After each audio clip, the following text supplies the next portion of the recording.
अस्सलाम वालेकुम students, hope so आप ठीक होंगे। I am your teacher of subject science. आज हम लोगों ने जो साइंस का लेक्चर नंबर 2 स्टार्ट करना है। चैप्टर का नेम है साउंड वेव्स। अब हमने वेव्स से रेलिवेंट जो टर्म्स हैं वो पढ़नी है, वो समझनी है। चलें हम अपना लेक्चर स्टार्ट करते हैं। बिस्मिल्लाहिर्रहमानिर्रहीम। सबसे पहले हमने स्टार्ट करना है वेव लेंथ। अब वेव लेंथ क्या होती है students? Wavelength is the shortest distance. Short एक वर्ड, शॉर्टेस्ट मतलब बहुत smallest distance between two adjacent crest और trough of a transverse wave. अब इन टर्म्स को समझने पहले, adjacent, shortest, crest, trough, transverse waves. जब हम बात करते हैं ना वेवलेंथ की, तो वेवलेंथ के हम वर्ड यूज़ करते हैं सबसे शॉर्टेस्ट, सबसे स्मॉलेस्ट। क्या सबसे स्मॉलेस्ट होना चाहिए? उनके दरमियान में डिस्टेंस, उनके दरमियान का गैप, उनके दरमियान का फासला। अब किसका फासला? To adjacent crust. Students, adjacent का मतलब ये होता है, सपोज ये दो मार्कर हैं, ये बिल्कुल एक दूसरे के साथ साथ खड़े हैं, तो इसका मतलब वो एक दूसरे के बिल्कुल एडजेसेंट है, बिल्कुल साथ साथ हैं। तो टू एडजेसेंट क्रस्ट और अ ट्रफ, या तो दो क्रस्ट का क्लोज शॉर्टेस्ट डिस्टेंस या दो ट्रफ का। अब मैंने आपको बताया था क्रस्ट क्या होता है सबसे हाईएस्ट पॉइंट एंड ट्रफ क्या होता है सबसे लोएस्ट पॉइंट। अगर हम दो क्रस्ट का एडजेसेंट देखें तो ये है दो क्रस्ट, मतलब इन दोनों, ये दोनों एक दूसरे के साथ साथ हैं, तो डेट इज क्रस्ट। तो अगर हम इन दोनों को देखेंगे तो इन दो का शॉर्टेस्ट डिस्टेंस, और अगर हम ट्रफ को डिस्कस करेंगे तो ट्रफ होता है लोएस्ट पॉइंट। तो इस दो लोएस्ट, जब ये लोएस्ट पॉइंट पे होंगे, नीचे होंगे, तो उनका डिस्टेंस क्या है? अब हम एग्जांपल्स के थ्रू देखते हैं। सपोज ये एक वाटर की वेव है, इसका अपर पॉइंट होता है क्रस्ट और इसका लोएस्ट पॉइंट होता है ट्रफ। ठीक है। अगर सपोज अगर हम किसी ओशन या रिवर की वेव देखते हैं तो वो अप एंड डाउन मूव करती है। अब मैंने आप लोगों को लास्ट प्रीवियस लेक्चर में बताया था कि जो वेव के जो अपर पॉइंट होते हैं उनको हम बोलते हैं क्रस्ट। अब ये दो क्रस्ट हैं, अगर हम इन दो क्रस्ट का शॉर्टेस्ट डिस्टेंस मेजर करें, सपोज यहाँ से यहाँ तक का डिस्टेंस है 5 मीटर, तो हम कहेंगे कि वाटर की जो हमने वेव स्टडी की, सपोज इमेजिनरी स्टडी की, उसके हमने क्रस्ट का डिस्टेंस देखा तो वो कितना हमने मेजर किया? 5 मीटर। तो इनके दरमियान का जो शॉर्टेस्ट डिस्टेंस होगा, सबसे स्मॉलेस्ट डिस्टेंस, हम उसको कहेंगे वेव लेंथ। और एडजेसेंट वर्ड स्टूडेंट्स गौर से समझ लें, एडजेसेंट मतलब एक दूसरे के बिल्कुल साथ साथ, करीब करीब। ठीक है। और अब हम वेव लेंथ, हम इससे दूसरी टाइप में अगर डिस्कस करना चाहें, ये तो हमने ट्रांसवर्स वेव में देखा ना कि क्रस्ट और ट्रफ, और अगर हम लॉन्गिट्यूडनल वेव में डिस्कस करना चाहें, मैंने आपको लास्ट टाइम बताया था प्रीवियस लेक्चर में, अगर हम लॉन्गिट्यूडनल वेव्स देखें तो उसके दो पार्ट्स होते हैं, एक होता है कंप्रेशन और एक होता है रेयर फ्रैक्शन। अब सपोज ये दो पार्ट्स एक दूसरे के, ये कंप्रेस्ड हो रही है, मतलब इकट्ठा हो रहा है, और इस पॉइंट पे भी वेव्स एक दूसरे के इकट्ठे हो रही हैं। अगर हम इन दो पॉइंट्स को देखें, ये भी हमारा कंप्रेशन है और ये पॉइंट भी हमारा कंप्रेशन है। अगर हम इन दो, इस पॉइंट से इस पॉइंट का डिस्टेंस मेजर करना चाहें, सपोज हमने इमेजिनरी सपोज की है वैल्यू कि ये है 7 मीटर, या सपोज अगर 7 नहीं 2 मीटर 3 मीटर, ये इमेजिनरी वैल्यू है। तो अगर हम इन दो स्मॉलेस्ट वेव्स का डिस्टेंस फाइंड आउट करना चाहें तो हम जो जिस नंबर के अंदर उसको फाइंड आउट करेंगे उस नंबर को हमने कहना है वेव लेंथ। अब हम वेव लेंथ हमने डिस्कस कर ली, अब हम नेक्स्ट टर्म डिस्कस करते हैं, डेट इज एम्पलीट्यूड। एम्पलीट्यूड, इसको दोनों वर्ड्स में बोल सकते हैं, एम्पलीट्यूड भी और एम्पलीट्यूड भी। अब एम्पलीट्यूड क्या है? Amplitude of wave is the maximum, यहाँ पे हमने टर्म यूज़ की थी शॉर्टेस्ट मतलब स्मॉलेस्ट, और यहाँ पे हमने टर्म यूज़ की है एम्पलीट्यूड के अंदर maximum. Maximum distance of a particle of the medium from the rest position. अब सपोज पहले हम इसके एग्जांपल से समझ लेते हैं। सपोज ये हमारी है एक रेस्ट पोजीशन, एक चीज़ रेस्ट पे है, उसने भी मूव करना स्टार्ट नहीं किया। अब वो वेव मूव करती यहाँ से यहाँ तक, फिर यहाँ से यहाँ तक, फिर अगेन यहाँ से यहाँ तक।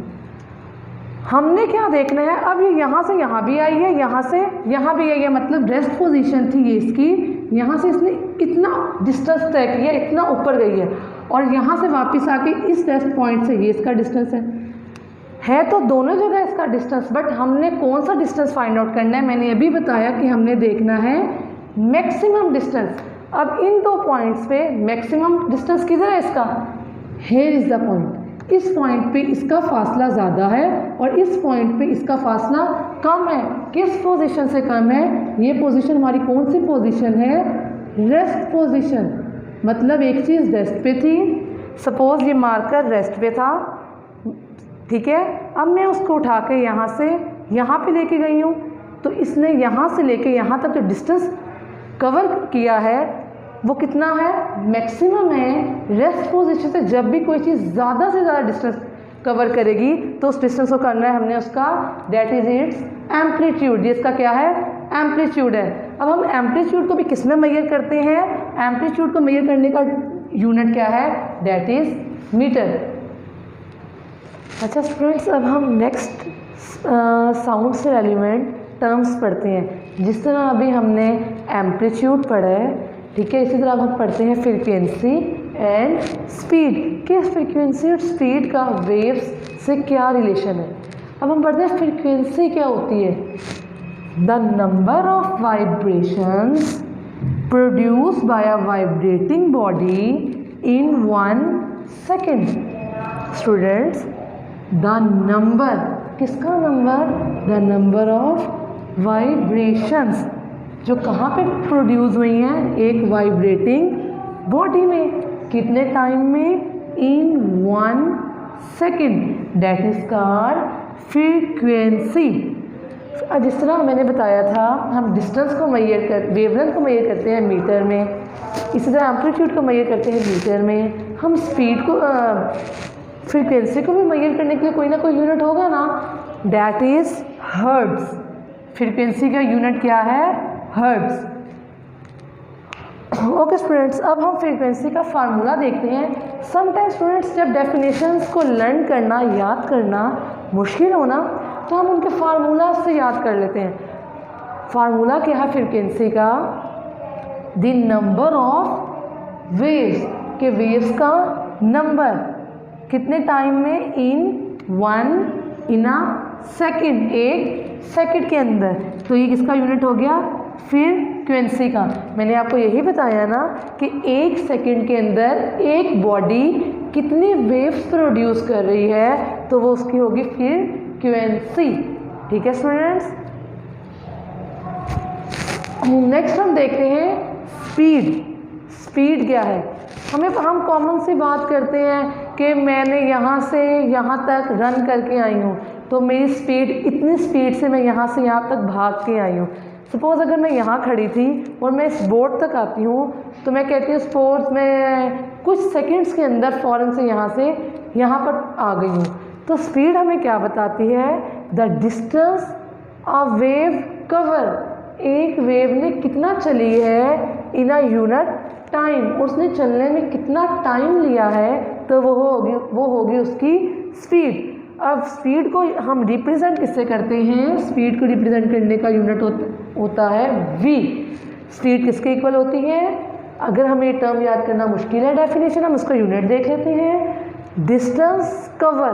अब किसने डिस्टेंस कवर करना है, कौन चल रहा है, एक वेव। अब वो कवर करने में कितना टाइम ले रही है, इन अ यूनिट टाइम, मतलब थोड़ा सा, बिल्कुल 1 सेकेंड, 0 सेकेंड, 2 सेकेंड, अब उसे कितना टाइम लग रहा है वहाँ तक पहुँचने में, हम कहेंगे वो उसकी क्या है, स्पीड। सपोज गर्ल्स, ये एक वेव है, ये इसका क्रस्ट है, ये इसका ट्रफ है। हमेशा वेव तभी प्रोड्यूस होगी जब उसके अंदर क्रस्ट भी होगा और जब उसके अंदर ट्रफ भी होगा, या वो टू एंड फ्रो मूव कर रही है, मतलब लेफ़्ट से राइट या राइट से लेफ़्ट, तब भी उसके अंदर क्या प्रोड्यूस होती है, वेव।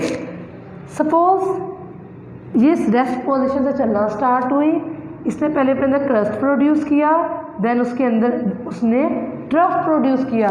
अब क्रस्ट से ट्रफ एक पूरी वेव बनने में हमें कितना टाइम लगेगा, वो होगी उसकी स्पीड। सपोज़ कि मैं यहाँ से यहाँ तक पहुँचने में, मुझे पूरी वेव बनाने में मैंने कितना डिस्टेंस कवर किया, 5 मीटर। ठीक है स्टूडेंट्स, मैं यहाँ से रेस्ट पोजीशन पर चली थी, मैंने क्रस्ट भी बन गया मेरी वेव का ट्रफ भी बन गया। अब नेक्स्ट क्रस्ट स्टार्ट होने तक मैंने कितना डिस्टेंस कवर किया है, डेट इज़ 5 मीटर। अब मुझे एक पूरी वेव बनाने में, एक लहर बनाने में कितना टाइम लगा है, सपोज़ मुझे 2 सेकेंड लगे, मैं उस नंबर को 2 से डिवाइड करूँगी। ठीक है स्टूडेंट, हाँ मैंने आपको बताया कि हमने स्पीड कैसे फाइंड आउट करते हैं कि मैं यहाँ रेस्ट पे थी, अब मैं चलना स्टार्ट हो गई, तो मैंने यहाँ से यहाँ तक कितने टाइम में पहुँची हूँ, तो हमें कौन बताएगी, मेरी स्पीड। अब सपोज़ ये एक वेव थी, इसने कितना डिस्टेंस कवर किया, मैंने एक वैल्यू सपोज की है, वो है 5 मीटर। अब वो कितने टाइम में उसने पूरी एक वेव बनाई है, वो टाइम है 2 सेकेंड, क्योंकि मैंने बताया था कि हम डिस्टेंस को कब मेजर करते हैं, हमेशा मीटर में, और टाइम को कब कैसे मेजर करते हैं, हमेशा सेकंड में। अब ये मीटर था, ये सेकंड था, ये वैल्यू नीचे क्या हो रही है, डिवाइड हो रही है, हमेशा ऊपर जाके वैल्यू डिवाइड हो रही है और इसके साथ नंबर है +1। ठीक है, और जब ऊपर जाएगी मल्टीप्लाई में आएगी तो ये हो जाएगा मीटर पर सेकंड, और ये +1 था तो ऊपर जाए क्या हो जाएगा, -1। अब मैं पूरा सेकंड लिखने के बजाय मैं लिख लेती हूँ मीटर पर सेकंड। ये यूनिट किसका है, स्पीड का ये यूनिट है। और अगर मैं 2 को, ये तो कॉमन सी बात है, 2 को अगर हम 5 पे डिवाइड करें तो हमेशा क्या नंबर आता है, 2.5। तो that is the value of speed. Hope से स्टूडेंट्स आप लोगों को ये टर्म स्पीड से रेलिवेंट टर्म्स सब समझ आ गई होंगी। अब हम नेक्स्ट टॉपिक डिस्कस करते हैं कि स्पीड, फ्रीक्वेंसी और वेवलेंथ का रिलेशन क्या है। अगर आपको ये टर्म समझ आ गई है तो हमारे लिए फाइंड आउट करना बहुत इजी होगा कि ये तीनों टर्म्स एक दूसरे से किस तरह रिलेट करती हैं।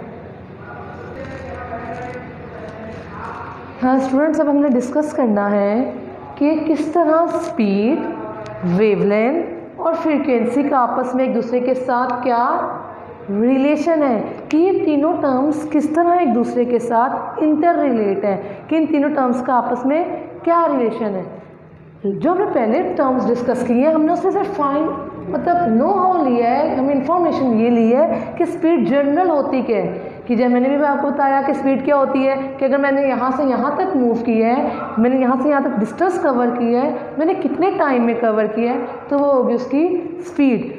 वेवलेंथ में हमने डिस्कस किया था कि कितना शॉर्टेस्ट डिस्टेंस मैंने कवर किया है, मैं यहाँ से यहाँ पे आई हूँ तो मुझे कितना टाइम लगा, उसका शॉर्टेस्ट डिस्टेंस क्या है। और फ्रीक्वेंसी में हमने डिस्कस किया था कि मैंने यहाँ से यहाँ तक आने में कितना टाइम लिया है, मैं कितने टाइम तक यहाँ पहुँची हूँ, तो डेट इज़ फ्रीक्वेंसी।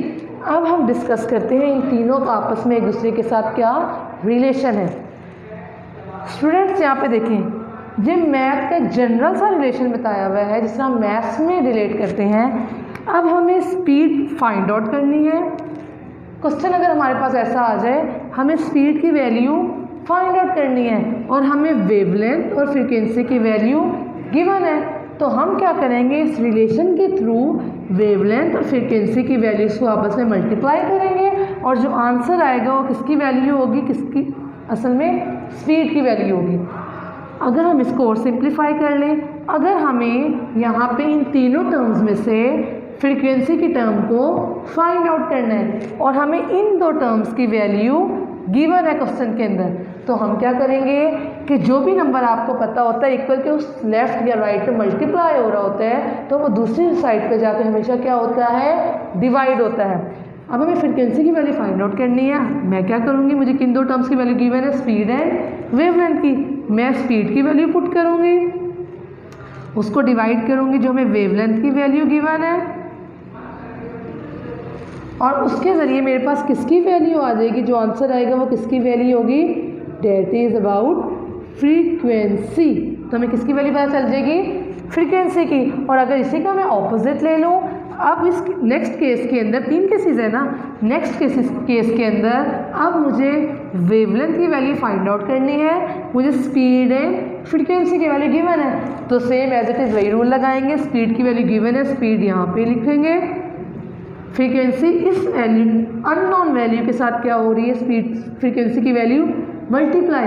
मैंने अभी आपको एक रूल बताया, इक्वल के राइट या लेफ्ट साइड पे जिस वैल्यू को हमने फाइंड आउट करना है अननोन है, उसके साथ जो भी डाटा गिवन होगा अगर वो मल्टीप्लाई है तो डिवाइड होगा, प्लस है तो माइनस होगा, माइनस है तो प्लस होगा।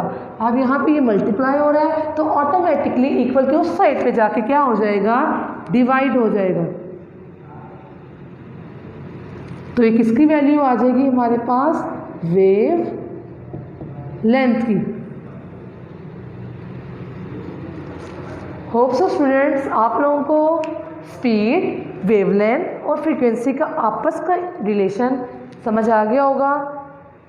इसको आप लोगों ने एक दफ़ा अच्छे से दोबारा गो थ्रू करना है इस लेक्चर को। Till that time stay home, stay safe, अल्लाह हाफिज़।